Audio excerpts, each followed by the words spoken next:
My friends and I were strolling through Buda, deep in conversation about communism, when we suddenly came across a statue of Mansfeld Peter, one of the most significant figures from that era. It got us thinking, what would an interview with him be like today?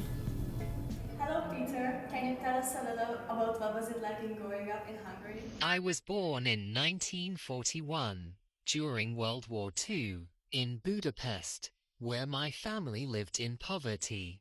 Though we weren't initially political, I became curious about the world as I grew up. As the political landscape shifted with the arrival of the Soviets and communists, I became disillusioned by the regime. By my teenage years, I longed for freedom and found it in the anti-communist movement.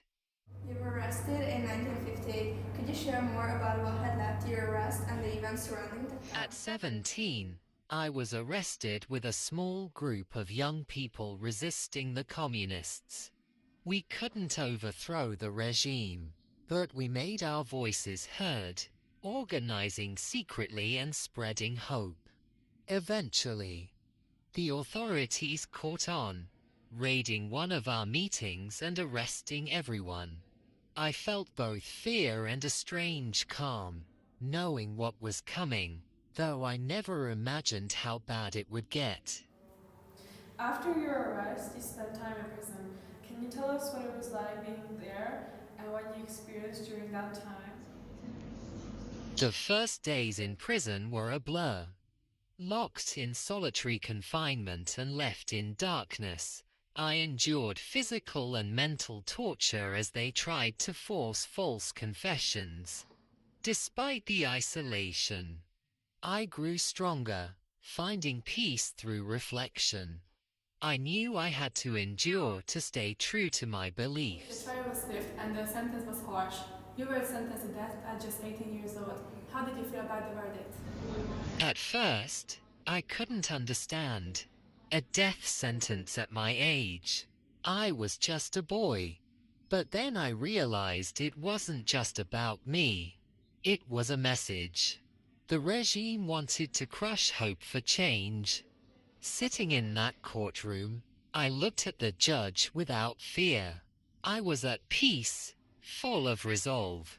Though they tried to take everything, they couldn't take my belief in freedom. When the day of your execution came, how did you feel? Can you describe those final moments? The night before my execution, I felt a strange calm. I was at peace, thinking of my family, friends, and Hungary's future. I knew my death wouldn't silence the cause, it would fuel it. Though I wasn't afraid, I mourned leaving loved ones behind. When they came for me, I didn't resist or beg. I walked quietly through the prison, hearing my footsteps echo. I thought of all those silenced before me. I would be another name on that list, but my death wouldn't be in vain. If you could speak to today's young generation, what would you want them to know about your story and about the struggles for freedom? I would say, don't take your freedom for granted. I was willing to die for it when I was just a boy. You may not face the same dangers we did, but the principle remains the same.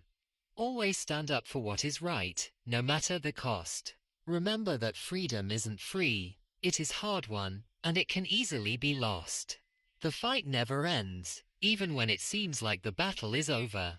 So cherish your freedom, protect it, and never stop believing in a better world.